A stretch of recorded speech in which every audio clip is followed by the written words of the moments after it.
My name is Jesse Hernandez, also known as Urban Aztec, born and raised in the Bay Area. My name Urban Aztec actually came from people trying to describe my style, which was like the urban representing the graffiti influence and then Aztec for the indigenous culture that's on the other side, and so kind of that fusion. So we're now in the year of the 11 Re. We've been doing these to represent the Aztec New Year every year, and so they're normally first drop at the celebration in San Jose.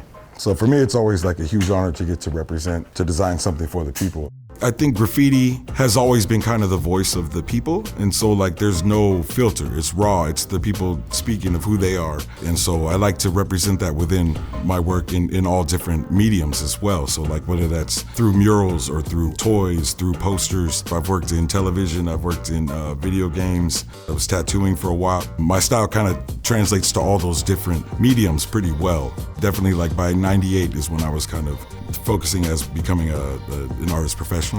This is the first time where I got to do something that would flip the logo specifically, because they wanted to do something that would celebrate the Mexico City series. So how do you fuse the two worlds and show respect to both sides? It's the Giants, but it's also your style. It's also representing for its Mexican heritage. Make it into something entirely different, but still recognizable.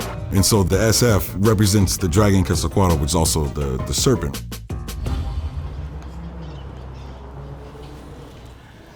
I really like the banners.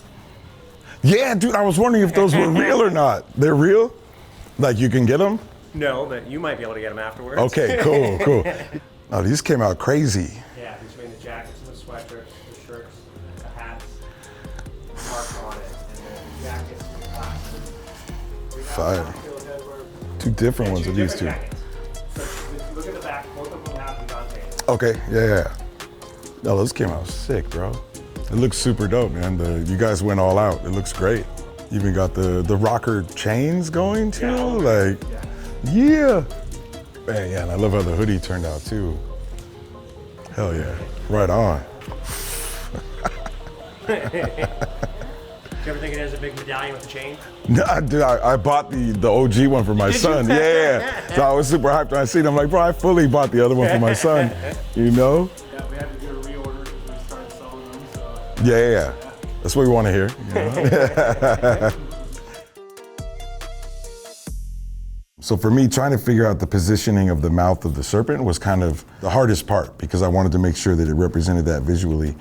So then the body, so that was inspired by a sculpture of Quetzalcoatl, also known as Kukulkan to the Maya. But so there's a relief sculpt on this particular temple that was a big inspiration for this piece here. The art of the Mesoamerican people of the different cultures, the sculpture is the most long-lasting, right? So that's why we know those forms better than others. Stuff that was painted will fade over years, but the ones that stood the test of time were the stone.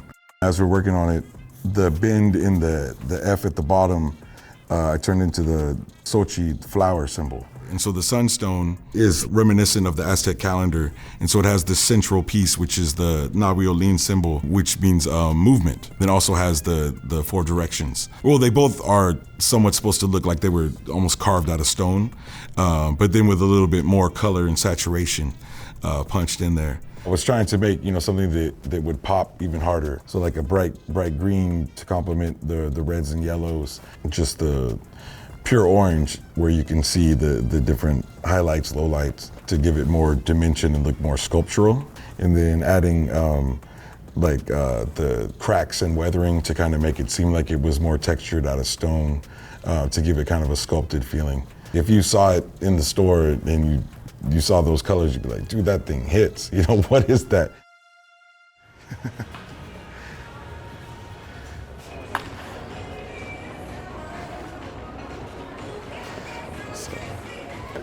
How you doing? How you doing, brother? Hi, I'm so glad you're here. Same, bro, same. I think great to meet officially up in here. Yeah, no, I appreciate it. And also, as I mentioned when we talked, I'm just so grateful for the work that you did. And I think all of our players, to a man, just really appreciate the design. I actually almost like it better in the no, but no, you pop in legit style, bro. Yeah. I appreciate it. Cap's super cool, and I had heard that he liked the design a lot. So he was asking me about the inspiration for the design and how it came up. you know, trying to see where I was coming from. And it was super surreal to be talking with him about it. And, you know, he was, you know, one of the coolest cats I've met.